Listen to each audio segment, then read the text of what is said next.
हमारे साथ वरिष्ठ राजनीतिक विश्लेषक योगेंद्र गुप्ता जी हैं। योगेंद्र जी, इस चुनाव को आप कैसे देख रहे हैं? देखिए, भारतीय जनता पार्टी इस चुनाव में कोशिश कर रही है कि वहां का जो 37 सालों का ट्रेंड है, एक बार कांग्रेस एक बार भाजपा, उसको बदला जाए। और उनका इंटरेस्ट ये है कि अगर यहाँ पे उसको बदल पाते हैं तो फिर इसको एक कोशिश करेंगे कि बाकी राज्यों में बताया जाए कि देखिए वहां पर लोगों ने भरोसा किया हम पर क्योंकि हमने अच्छा काम किया, और इसीलिए बाकी राज्यों में इसको लेकर जाएंगे। कांग्रेस की समस्या क्या है वहां, अभिषेक जी, कि भारतीय जनता पार्टी ने पूरी तरीके से हिमाचल के चुनाव को मोदीमय बना दिया। मोदी ने सभाएं की खूब जम के वहां पर, अमित शाह वहां पर लगे रहे, और कांग्रेस की समस्या ये कि राहुल गांधी यात्रा में व्यस्त है और उनके टक्कर लेने के लिए उनके टक्कर का कोई नेता वहां पर है नहीं। जहां तक बात करते हैं प्रियंका वाड्रा की, तो देखिए प्रियंका वाड्रा की समस्या ये कि प्रियंका वाड्रा ने पूरा कैंपेनिंग यूपी में संभाला और यूपी में हालत ये हो गई कि 2 सीटें वहां पर आई।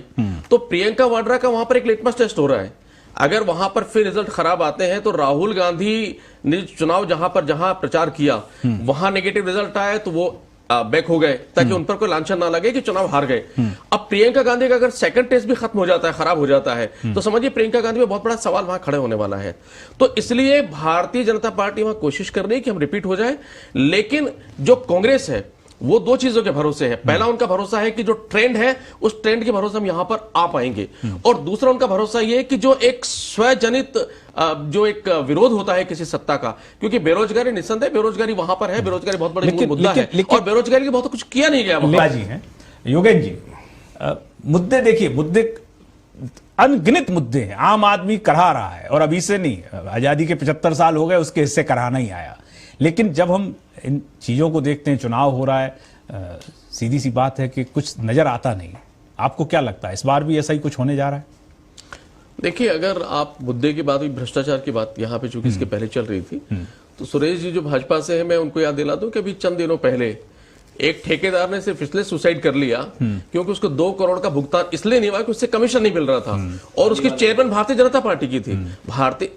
मुद्दे अगर आप भ्रष्टाचार की बात करेंगे तो जो भारतीय जनता पार्टी और कांग्रेस दोनों पर सवाल और अंगुलियां उठाने के लिए 50 चीजें हैं।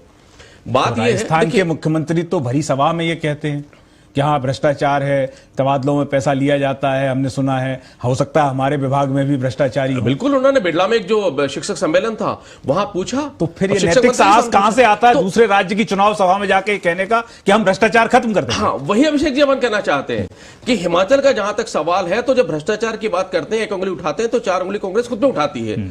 जब बेरोजगारी की बात करते हैं भारतीय जनता पार्टी वाले तो 1 उंगली उठाते हैं तो 4 उंगली उन पर उठती है। मुद्दा सिर्फ इतना है कि वहां के जो ये जनता जो एक बार बदलती है बार बार, उसका कारण ही ये है कि उनको लगता है कि इस बार इन्होंने गलती की, शायद इस बार नहीं करेंगे, तो इनको ले आते हैं, इसलिए तो रिपीटेशन होता है। अब हिमाचल में जो मेन मुद्दा ये है कि वहां के देखिए जो लोकल नेतृत्व है, आप देखिए किसी भी स्टेट के अंदर हो क्या रहा है कि भारतीय जनता पार्टी लोकल नेतृत्व को पूरी तरह दरकिनार करके चुनाव लड़ती है नरेंद्र मोदी के चेहरे पर। इसका सीधा सीधा मैसेज ये है कि जो लोकल नेतृत्व है वो इतना भरोसेमंद है ही नहीं, तभी तो वहां पर आ रहे हैं।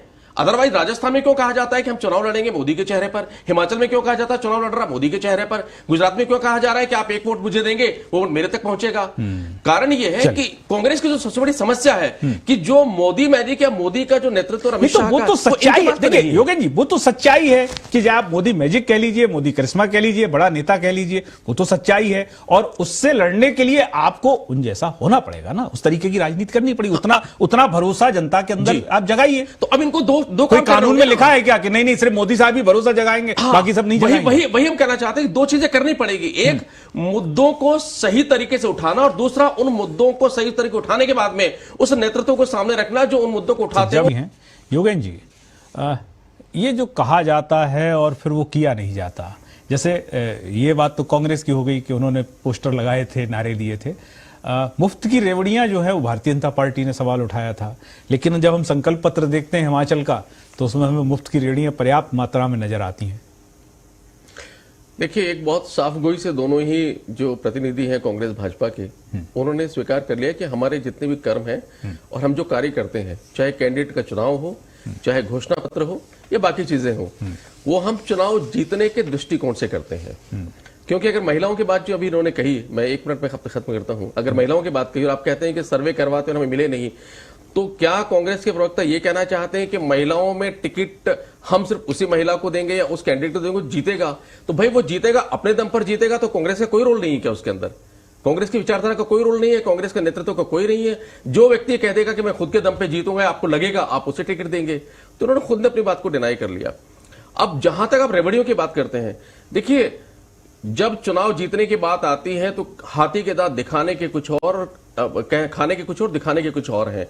दोनों ही पार्टियां वही वादे करती हैं जिनका वो विरोध करती हैं। मैं भाजपा के आपको और याद दिला दूं कि जब बंगाल में चुनाव हो रहे थे तो भाजपा ने खुद ने वहां पर बिजली फ्री करने के वादे किए थे बंगाल के अंदर, और उसके बाद जब दूसरी सभा होती है तो वहां कहा जाता है फ्री रेवड़ियों पर सवाल उठाया जाता है। कुल मिलाकर फ्री रेवड़ियां जो शब्द है वो भाजपा का इजाद किया हुआ, कभी बंद नहीं हो सकता। चुनाव जीतने के लिए चाहे फ्री की रेवड़ियां हो, चाहे पैसे की रेवड़ियां हो, चाहे दाएं बाएं ऊपर नीचे कहीं की रेवड़ी हो, वो दोनों ही दल इस्तेमाल करेंगे।